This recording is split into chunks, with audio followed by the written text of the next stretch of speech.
Hey everybody, my name is REDRUP and welcome to the It's Not a Phase podcast. In this episode, I'm joined by multi-genre DJ Tasmin Taylor to talk about all things DJ. We go over how she accidentally got into being a DJ, her advice on where to start, her pet peeves from people in the crowd, how Twitch and Discord helped her during the pandemic, and loads more. Before we get started, let's cover off the boring stuff. If you enjoy this episode and would like to support the podcast, please consider subscribing, rating, and leaving a review wherever you're listening to this. We also have a Patreon, where everyone gets access to each episode a week earlier than everyone else, a Discord community, and a merch store too. You can also follow and reach out to me on social media. All of the links can be found at itsnotaphase.co.uk. That's itsnotaphase.co.uk. And with all of that out of the way, let's jump right into this week's episode of It's Not a Phase. What's up, everybody? Thanks for tuning in to It's Not a Phase. Today I'm joined by Tasmin Taylor, multi-genre DJ. How are you? Hello. Good. How are you? Yeah, not bad. I wish I had a nice shiny room like you've got going on there, but The Sparkle Station. Yeah. I need some of those headphones like that. Oh my god, yeah. These are my new headphones for Delilah Bon that I made myself.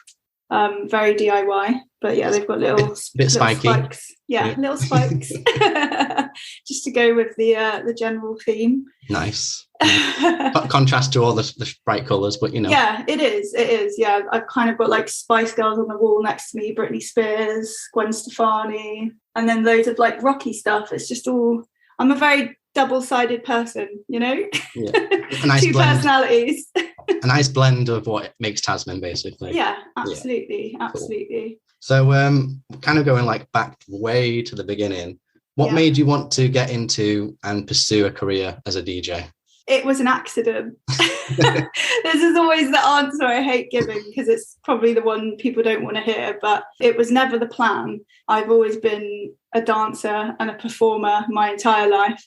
And when I think maybe like 6 years ago now, I want to say, right. I moved to Camden, and my friend at the time had an alternative club night, which he was starting up in Camden at the Underworld. And he was looking for new DJs, and he was quite used to like training new DJs up and stuff. So I can't remember if he posted or I can't remember how it started, but basically he thought I would make a good DJ because I had loads of stage presence and confidence and that kind of thing. And that's kind of what he was looking for his club night. He's like, I think you'd make a great DJ. Like, he knew me and my musical background and stuff like that. And I was like, fine, all right, if that's what you think. And I'd never really thought about it. And he kind of said to me, I will just give you kind of a run around on a pair of Pioneer CDJs and you can come and do a gig for us. And at the time, I was very much a yes person. I was like full of energy and I just loved doing anything. And I mean, I'm still kind of like that. I kind of like learning new things and experiencing new things.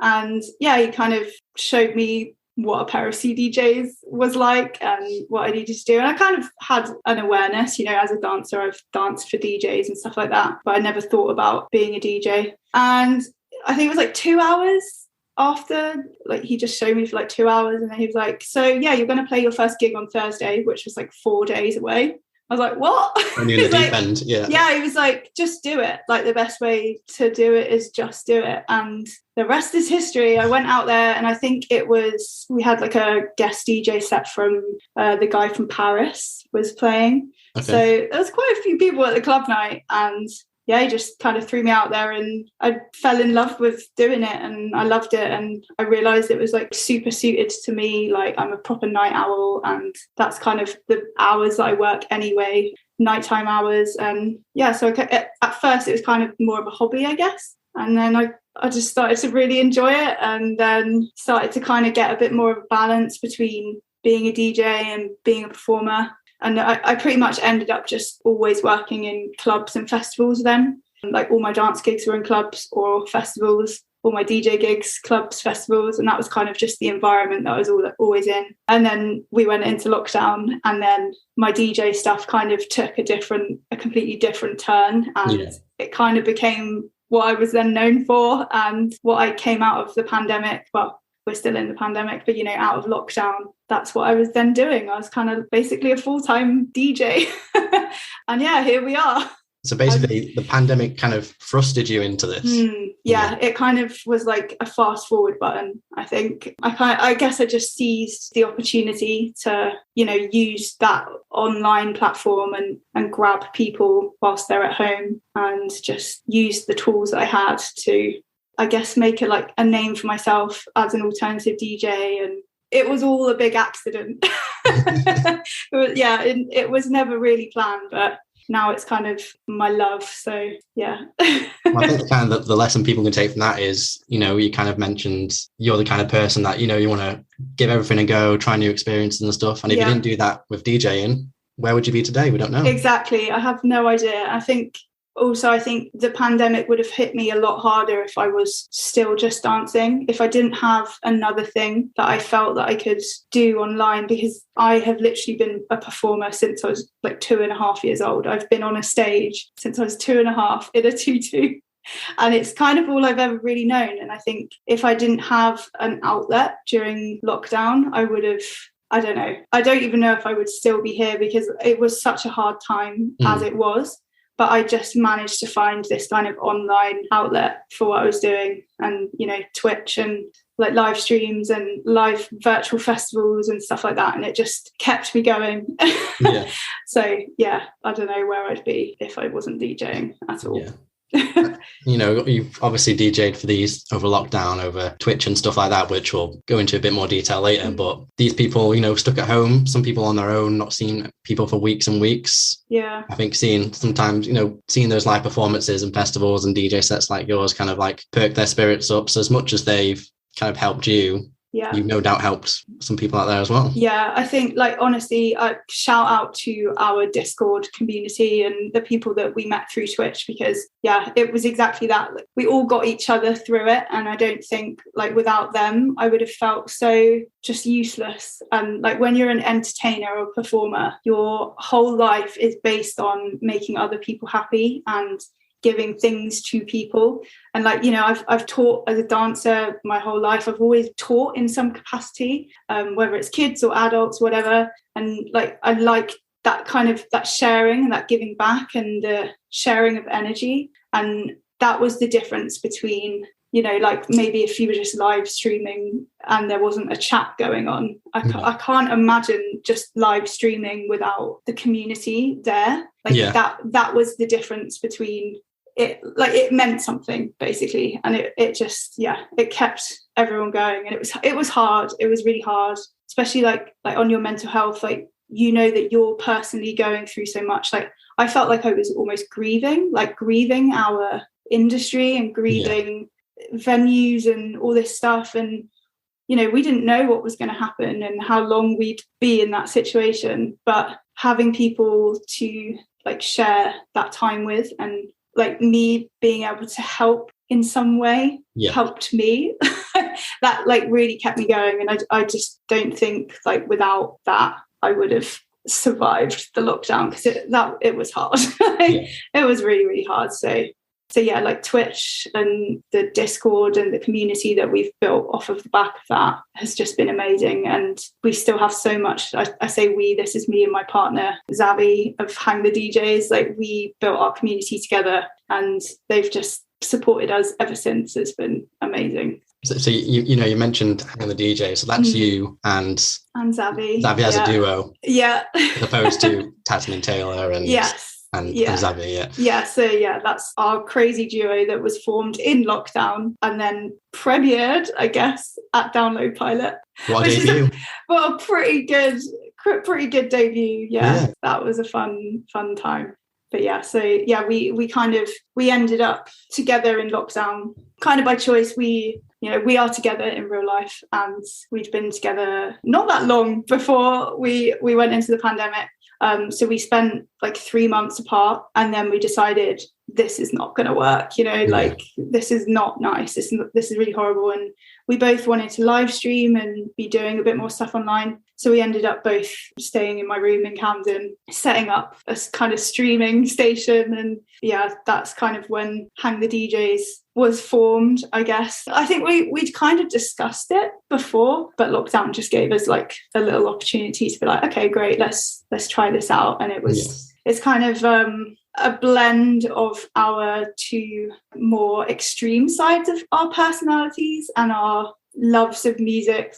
Both Davy and I started out as rock DJs, but we've both progressed into commercial DJs and stuff, but we both love so much music. We both love EDM. We both love like drum and bass and stuff like that. And we both love some really silly artists. And Hang The DJs was kind of a outlet for those things to come together and form our own little vibe. And eventually we'll hopefully make some music together. But we made a bunch of mashups, like crazy, stupid mashups in lockdown. And everyone loved it. And we were wearing costumes and just doing stupid things. Like we were doing these like pub crawls around the world live on Twitch. And we'd take people to different countries. It was kind of like a weird like Eurovision pub crawl. And we'd play all different genres of music when we got to that different country. And then we'd take everyone to the next place. And then, we kind of narrowed down what we were doing by the time we got out of lockdown and went straight to the Download Pilot Rocktail Cocktail Bar and unleashed absolute hell. But everyone seemed to love it. And we ended up like going viral on TikTok because we were starting, like mosh pits to ABBA, and we had like Pikachu crowd surfing to a drum and bass version of Reach by S Club 7. What more could you want? Yeah, right. And like most of it was positive, but obviously you had the people coming in like, these aren't metal fans, like, the elitists. The classic elitists. And to us, that is what we aim to do. We're kind of like the Marmite of DJ duos. Like, you're going to love us or you're going to really hate us. So that's Hang The DJs in a nutshell. I think, like, kind of mentioned the elitist there. I think it's kind of weird when certain people only listen to like one kind of music, because I kind of see like music genres kind of like, different cuisines from the world. So like, I like Italian food, or like Mexican food, or like Indian food, whatever. It's just me like saying I like metal, I like pop punk, I like R&B, I like EDM. It's so true. Like, I feel sorry for people who only like one genre of music. And I feel like we've all been at that stage in our life, but usually it's when you're like a teenager and you think that you know more than everyone else. I was like that as a teenager. Yeah, right. And at some point you have to grow up and you have to, like, none of us liked what our parents listened to when we were young, but actually now I really appreciate that that's what the different things I grew up listening to, because it's made me a better DJ, for example, and it's made me appreciate other genres of music. And I think just being open, especially like if you love music, then surely you should be open to as much of it as possible rather than closing yourself in a little box. But I just feel sorry for people like that. And sometimes it affects me, but most of the time I just laugh. You just got to laugh. You got to laugh at these people. Downloads. I knew that there would be a bit of that, but the great thing about the Download Pilot was it was like an event like nothing else. And that will never happen again. It was such a special time. And I think the demographic that ended up at Download Pilot was kind of my perfect demographic of people. I definitely felt like it was more of the younger download crowd, the younger alternative crowd, like between 18 and 35 maybe. I think the lineup helped, didn't it? Because you had like Shikari headlining and stuff, not Def Leppard headlining for the 6th time. So. It kind of filled that really nice gap between like a slam dunk lineup and a download festival lineup. There was kind of this nice little gap that Download fills, the Download Pilot fills, and we'll never get that again. But I'm hoping maybe, as Download, I think the success of Download Pilot kind of says it all, and I hope that we'll move away from the same headliners and no clashes. That was a good thing about the Pilot as well. My god, the no clashes, it was beautiful. It was such what a time. I loved that festival so much. It was amazing. So good. So obviously it was our first festival back too, so it was going to be amazing. So going back to obviously like the DJing career, and you're going to kind of be teaching me a little bit here. So okay. I'm kind of learning as well. You mentioned it before, what's a CDJ? Okay, so a CDJ is like a compact disc jockey. So, back in the day, you'd have the turntable. Not back in the day, you still have it now. Turntables, vinyl turntables. And basically they've digitalized that. So it's moved to CDs. Yeah, it's a digital version, and you can plug a CD in. You can slot a little CD in, or you've got options to put in USBs, and you have like your little jog wheels to find points in a song. I personally use USBs. Sometimes on Twitch, I'd use my laptop and plug that into a controller. That's what that is. And you have like your mixer in the middle for your channels, for your CDJs. So usually you'll have 2 CDJs, so one either side. Sometimes you'll be lucky to get like 4, and then you've got loads to play with. But yeah, that's the CDJ. Cool. For newcomers like me, if they did want to get into DJing, what would you say is like a good starting point? Like what software, what kind of equipment? Is there anything like online they should look at, like training bits or anything like that? So in terms of software, I personally use Rekordbox, and that's been my favorite software so far. I've tried Serato. I didn't really get on with that, but these are just programs where you can load in all your music library, and you can mix within that software, but you can also then plug a DJ controller or your CDJs or whatever to use that software with. And there's one that everyone uses when they start out, and I can't remember what it was because I didn't start out that way. I went the complete opposite way, whereas I just went to performing live straight away. Right. So I was just using songs on a USB, and then I went backwards and got the software. And, but there's one, if any DJs are listening, please. It'll come to you in about 10 minutes. It will come to me. But yeah, there's kind of like beginner software as well. And there's stuff, I think you can even get it on apps and stuff now. But yeah, so something like that is great. And then I'm sure there are so many tutorials online. But I mean, personally, I prefer learning in person with somebody. So if you can find someone who, knows what they're doing and can help you out. Like I'd been DJing for a while at this point, but there was a DJ. It was kind of like a training course in a way, but it was completely free, and it was just for women. And it was through a DJ called Crystal Rocks. And she kind of set up this like meet up every week for, women in music, women who wanted to DJ. And I kind of already knew what I was doing, but I kind of just went along anyway, because I loved her and I loved what she was doing, and I just wanted to be part of the gang, I guess. And they were, giving lessons each week, just the kind of ins and out of using CDJs and stuff like that. So there's quite a lot of stuff like that around, especially for women, if women want to get into that kind of world, women of colour. There's organisations like She Is the Music, and different organisations that will offer training and that kind of thing. Maybe I should do DJ lessons. I don't know. Why not? Why not? I've always taught, so maybe I'll teach people to DJ. You can teach them to do. If you want some lessons, just get in touch. You can teach them to do the reverse way, like you learned. Yeah. Oh my God. Yeah. I'm like, right, I'm throwing you out. Download festival this weekend. Off you go.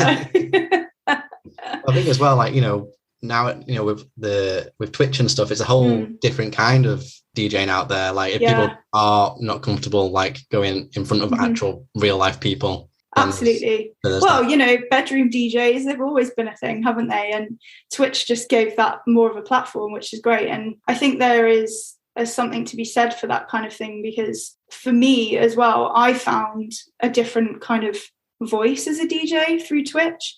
And that was simply because I'd started DJing in the genre that I knew the most, rock.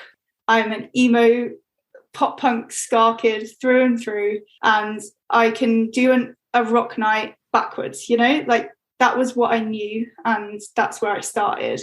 And then I loved disco, so I started playing around with disco and stuff like that, but I wasn't enjoying the disco gigs that I was doing as much as I enjoyed the rock gigs, so I kind of stopped doing that as much. And then I eventually got into more commercial stuff and pop and that.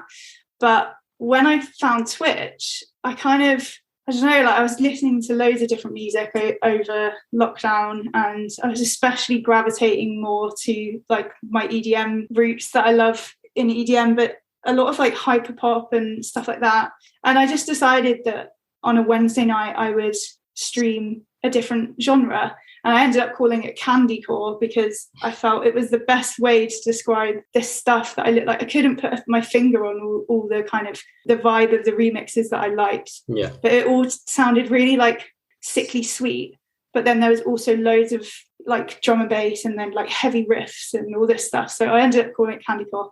So I started this stream, and I ended up just falling in love with this little world that I'd created. And I had all these visuals going on, and it was all like cute clouds and, you know, rainbows and stuff like that. And it's kind of the stuff that I wouldn't necessarily get away with playing anywhere else but Twitch. Yeah. And through doing that, I was also like looking for other streamers, and I was finding like these little fairy core streamers and, you know, these very niche genres and niche types of streams. And there is certain places for that in the world, but it's not necessarily something you could make money doing, I don't think, unless you were producing music at a higher level or whatever. But yeah, like finding those little niches gave me a different aspect and a different love for DJing, and like building a little community around that as well. And yeah, I think Twitch has been really cool for that. And I think it probably did give a lot of people who aren't confident enough to go out onto a stage this place where they can do it. Like they can do whatever they want, and they can build a little community. I mean, there's a guy from our Discord and from our Twitch community who found me through 545 Fest, I think it was. Oh, okay. When I did the after party, and he had never thought about DJing or anything like that in his life, and he ended up streaming on Twitch. And he loves like goth and like post wave and stuff like that. And he now streams on Twitch every single week, and he has like sometimes like 100 viewers every week. And he is someone who, you know, I don't think ever envisioned himself doing anything like that. And he said, you know, he's always been a bit shy and a bit, you know, I just don't think he ever thought about it. And now he does that. So shout out to Gramers from our Discord, who's now smashing it on Twitch.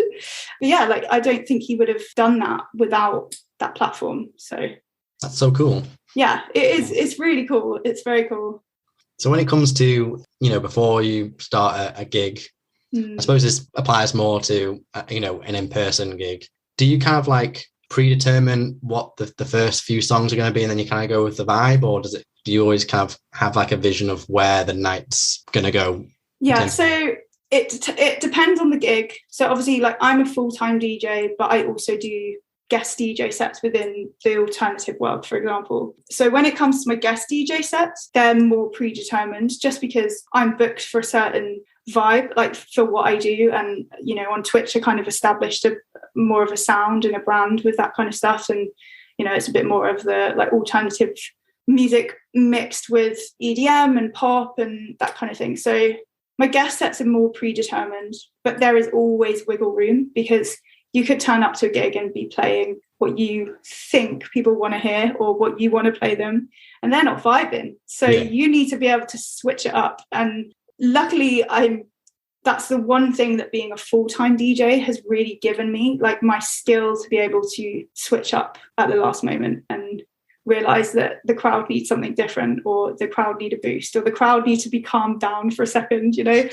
So yeah, for guest sets, it is a bit more predetermined, but there's always room for playing. And then in terms of the longer like commercial DJ sets, or like the longer emo nights or that kind of thing, they're never planned, but you kind of have for me personally, I have a kind of, for every night that I do, I have like an early playlist, a build-up playlist, a main kind of peak time playlist, right, and then like your end playlist. So it's kind of just about building the night to a point, and then finding that moment where everyone's pissed and everyone just wants to either sing along or dance, you know. And you know, like with emo, that is something I can do back to front, side to side, whatever.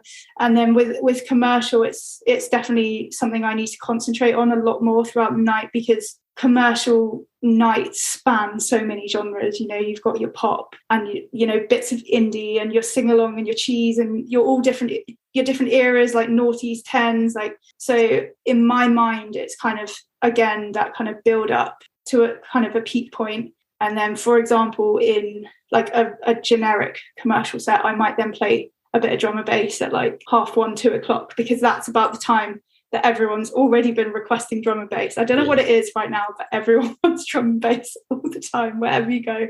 So it's kind of just about, working with the crowd, seeing where they're at. Because you don't want to go in with your bangers too early, because nobody wants to dance if they haven't had enough drink yet. It's kind of different with emo crowds, I would say, but still, I don't know, there's still like a hesitation until a certain point in the night, that's when you've got to grab them and you've got to keep the energy up from that point. But so it differs. Yeah. Cool. Well, because you do all these, you know, you're not just like a one-trick pony. You don't just do emo. Like you say, you do EDM, commercial stuff. In terms of like your collection of music, how much have you got stored there? I've got like over 10,000 songs. Oh, wow. But I am terrible at housekeeping on my own record box. So I reckon a few of those are duplicates. But but it's like there's a lot of music. There is a lot. And I don't even know if that's a lot compared to some DJs. But there's quite a bit in there. And lots of different genres. And then you put them into mashups sometimes, so and it's kind of fun, because you can like on your software you can just order everything by BPM, for example, or by key, and sometimes that's just the way I find a mashup. I just see two songs that are next to each other which are completely the opposite genre, and I'm like, oh, let's try that. Or sometimes they just come to you. You're just kind of like listening to a song, and then you can suddenly hear another song over the top of it. Like I remember Eric Prydz like released a new song, and it got played on the radio, on Radio 1 for the first time, and I was in the car with Xavi, and I just started singing Enter Shikari Satellites over the top of it. I was like, oh my God, why does this sound like it would work perfectly? So we went home after that and we went and made it. It was like my greatest mashup to date, because I was like, yes. I mean, that's the thing, like when inspiration strikes, you've got to do it before you forget, right? I know. And Xavi's so good at that, because he's really like quick when it comes to mashups. Like that takes me a bit more time. Like he's been like producing and doing that kind of stuff a lot longer than me. So he can just do it for us most of the time, which is great. When you're at your, you know, you're doing your DJ gigs, and obviously I've never DJed, so I'm just imagining here that there's plenty of pet peeves that the crowd do. Yes. One being like repeatedly asking you to play a certain song that just doesn't go with the vibe. Yeah. Or there's one I saw someone share on Instagram a couple of weeks ago where it's like they come up to you and say, hey, can you play X song? Because my friends want to go soon. Yes. Oh my God.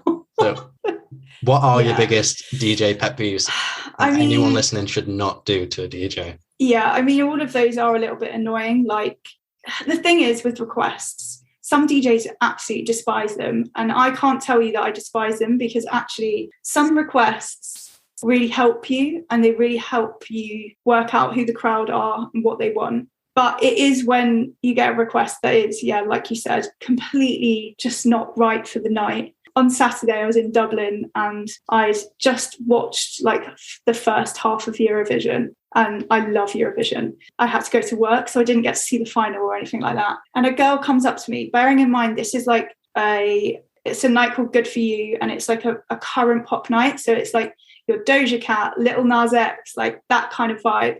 And she comes up to me at like 1:30 in the morning, and she holds up her phone. And she goes, can you play the Eurovision winners song? And it had the winning song, which was the Ukraine entry. And I was like, are you kidding me? She's told me who the winner of Eurovision is. I was like, absolutely fuming. And when I told her I don't have it, she was like, what? Why? Like, what? Because this is literally a very commercial pop night. I was like, even if I did have it, I'm not going to play that. Like, I wish I could, but I've literally been booked to play a certain genre of music. Like, yeah, like, so that is annoying because I think my thing is when people then have an attitude back to you afterwards, and like I try to be as explanatory as possible, like, and sometimes I don't have that patience. Sometimes I'm just like, no, I'm not playing that for you. And if people like request things over and over again, they are definitely not getting that song played. Even if I was going to play it anyway, I might just not play it because it's just pissed me off enough. But yeah, like, I guess that's kind of on a lighter level of stuff. Like, they are annoying, but there has been like a lot of incidents since we kind of came out of lockdown, which have been like pretty horrible. Like, I think especially as a woman on stage, like, I get a lot of really creepy guys, and I've been touched and groped and all that kind of stuff. And it's like really, I went into a really bad, dark place for like a lot of the end of last year because so much was happening. People were getting spiked in clubs and it was just not a nice place to be. Like, everyone felt like they were just a little bit feral coming out of the lockdown. And yeah, I think my thing is like, please don't touch people on stage. Like, don't touch DJs, don't come behind the decks, don't touch their stuff, don't put your drinks on the table. Like, that is not your space to be. And don't like pester to come onto the stage. Like, that's not your place. Like, leave the performers and the DJs alone. Just let them do their job. It's like, I wouldn't walk into somebody's office job and touch them, you know, or like tell them how to do their job better. It just, it doesn't happen. So it's just like, respect the space and stay away. That's all I can say. Well, I mean, I'm sorry that happened to you. You're absolutely right. I don't think they kind of compute that you're doing a job. Yeah. And like you say, like, they wouldn't go behind the bar and just grab a drink. When they go to the takeaway after the club, they don't go behind and grab their own doner kebab or whatever it is. Exactly. And just respect other people, like. Exactly. And, you know, we've all been there as teenagers where you're idiots and you think you're like, the world revolves around you. But I think now that we have like social media and people can share these memes and stuff, like, please just listen to them. Like, don't do the annoying things that you see other people do. Like, just don't do it. Just enjoy your night, listen to the music, and the DJ is generally equipped to make sure that you have a good night. So just leave them alone. And do their job. Yeah, let's let them do their job. Exactly. Yeah. So how, you know, when you do your Twitch streams and you do obviously your in-person sets, do you have like a preference over each one, or are they just two completely different things?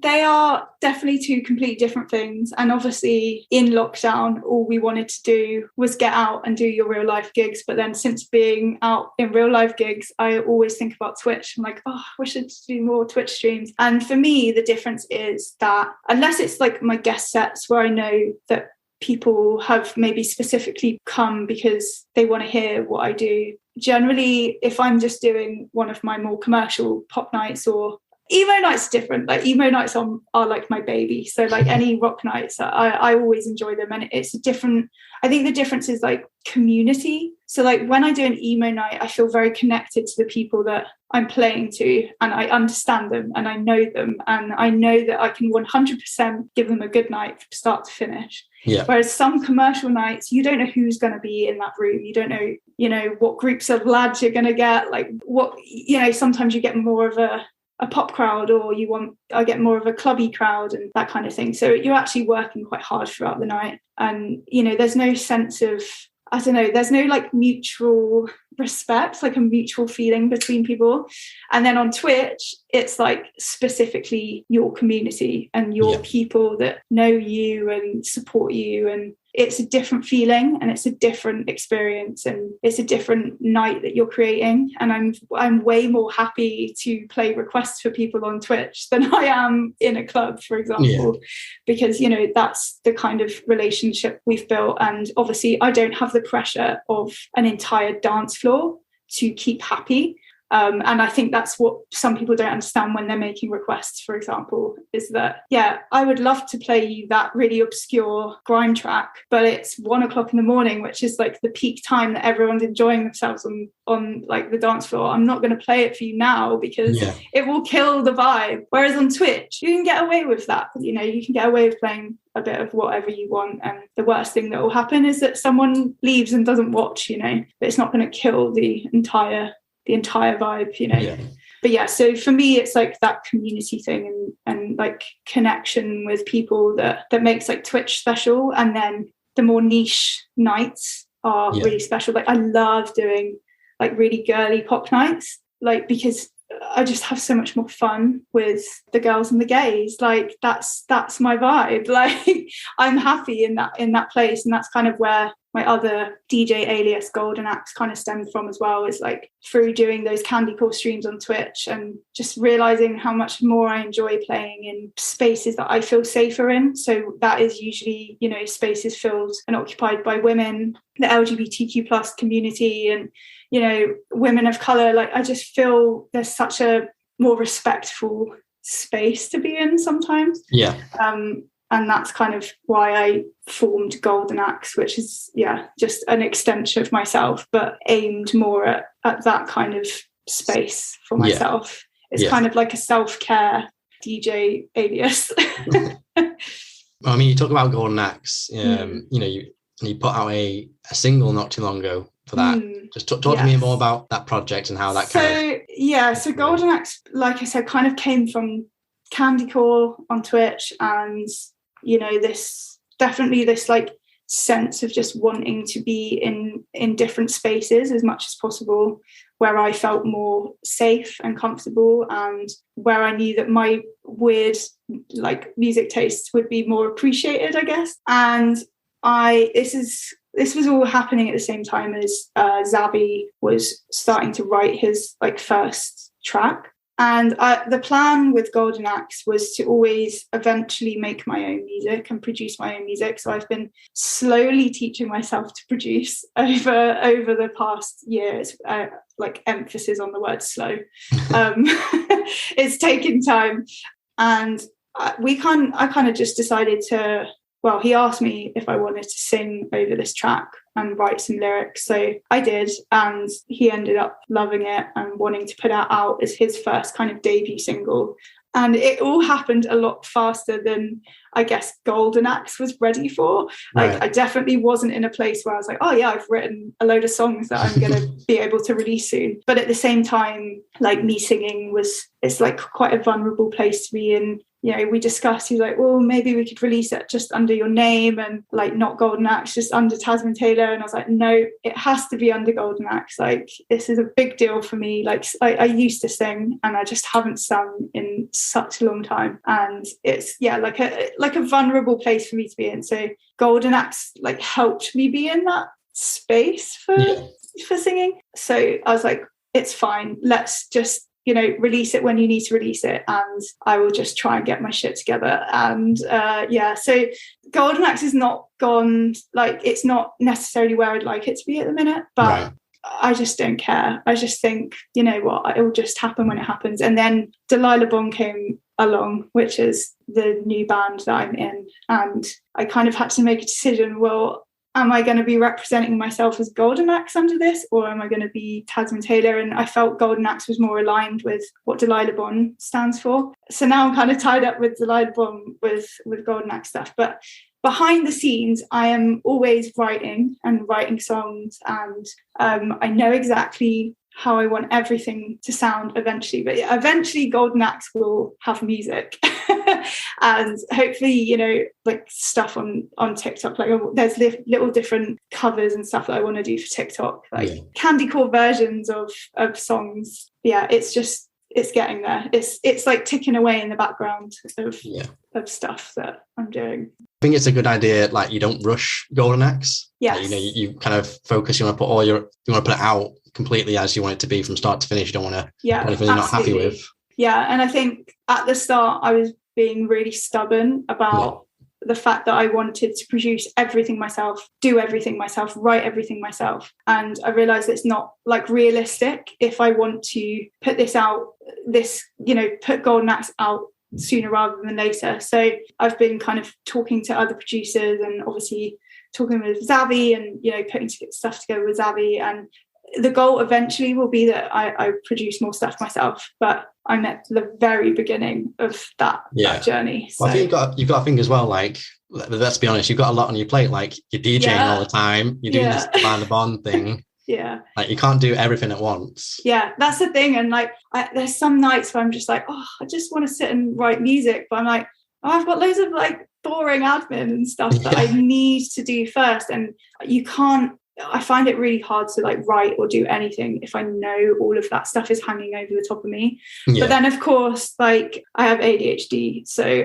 I procrastinate all the boring stuff as well. So yeah, I'm like also in a very personal development stage of my life. Like, like I'm going through therapy and I'm trying to work out how to navigate life knowing now that I have ADHD. Like I've not gone down the medication route or anything yet. So I'm just kind of seeing if I can retrain my brain in certain ways. Yeah. And it is really hard, like knowing that you have ADHD and you are self-employed and you have about 3 or 4 separate kind of business ventures going on at the same time. It's kind of like I'm very aware now of how much is happening in my brain at the same time. And I'm just trying to navigate that a little bit as well. And like post-lockdown, I think my brain is mush as well. So it's just like, it's a lot going on. So I'm just trying to be a bit easier on myself, I guess. And, not expecting too much of myself like I used to. Yeah. And, obviously you're doing all these things that you enjoy, but kind of what you've touched on, like working on yourself and looking after yourself is the priority. 100%. And it took a lockdown for me to realize that. Like it took that lockdown for me to take a step back and be like, oh shit, like I need to like work on some stuff and I want to get better, and like personally, not just in my career. Like I've always been so focused on not necessarily my career, but just always working. Yeah. Like I basically realized that I'm a complete workaholic, or I was a workaholic, and now I'm trying to like work out what it means to not be a workaholic, but still enjoy your job and still have. I'm very like entrepreneurial, I guess is the right word. Like I still always want to do new things and try new things, but it's like, how do you do that without working yourself into the ground kind of thing? So where did the name Goldenaxe come from? Because I don't know if you ever played it, but there was a game called Goldenaxe on the Sega. Yes, it is literally from the game. I was originally going to be called something completely different, and it was going to be Von Schweetz, which was after Vanellope von Schweetz from Wreck-It Ralph, which is my favourite Disney Pixar film ever. And it was going to be a complete, that really came from the Candy Corps vibe. And I kind of envisioned everything that Von Schweetz was going to be. And then I was with Xavi and we went into, I think it's Kong's in Cardiff. I think it was Kong's. I can't remember why we were there. Maybe we might have been playing at Metros, doing a Hang The DJs gig. And we walked into Kong's, and it's like a arcade bar. And we sat down and Xavi looked up and he was like, oh, Goldenaxe, that would be a really good name for you. And the minute he said it, I was like, oh my God, Goldenaxe. I was like, that is perfect for me. Like I just fell in love with that idea. And obviously I was like, oh God, copyright. Is this going to be a problem? So I was like, I'll just take the space out, just make it all one word. But, they might come after me one day, but it is genuinely from the game. So, it's not even the most interesting story, but it just, as soon as he said it, it just felt right. Yeah. And I just went with it. So well, I think it's easier to get away with copyright for that than if you said you were, I don't know, Sonic the Hedgehog. Sonic the Hedgehog. Yeah. Can you imagine? Hi guys, this is my new DJ alias, Sonic the Hedgehog. The song goes really fast. Yeah. And I've done hair blue. That's pretty spot on for my ADHD brain. So So you touched on this before as well. You've joined like the live band of Delilah Bon. How did that happen? So Delilah Bon, aka Lauren, put out a post looking for DJs, and I was tagged in it a few times by, I think, Mike from Earache. Thanks, Mike. And I think my friend Eloise as well. And so I just messaged, and I knew Delilah Bon because in lockdown I did a little bit of radio and I was playing Delilah Bon all the time. Like, I just joined Feedback Radio and their library had loads of Hands Off Gretel, which is Delilah Bon's band. Yeah. Hands Off Gretel. And I'd never really heard of Hands Off Gretel, but I did recognise them. I recognised Lauren and I'd seen her around and, you know, whatever. And I was kind of like sneaking Hands Off Gretel into my, not sneaking, just putting Hands Off Gretel into my sets. And then I found Delilah Bon and I was like, oh my God, I love this. Stopped playing Hands Off Gretel, slid in Delilah Bon instead. And I was playing so much of it. So when I got tagged in that, I was like, oh my God, sick. Like, I'd love to do that. And she ended up, I was in like a top 3 shortlist of people. And she sent me some, like a list of questions. And one of the questions was, are you vegan or vegetarian? And I was like, this could be one of 2 things. Like, either she is vegan or vegetarian, or she hates vegans and vegetarian because they're like awkward on tour or something. But, you know, obviously I was honest. And then I kind of sent back my answers. And then she asked me to do a Zoom call with her. She's like, you know, you're in my top 3. Like, I'd love to like chat to you on Zoom. So we had a Zoom, and literally within seconds, like minutes, I felt such a connection to her, and I could almost feel it from her too. Right. And every single question, we were just on the same page, especially on the veganism, because she is a vegan, I am a vegan. She was like, my mum's a vegan, like the bassist is like vegetarian. She's like, it's really important to me because it makes like tour life so much easier. And I was like, yes, like amazing.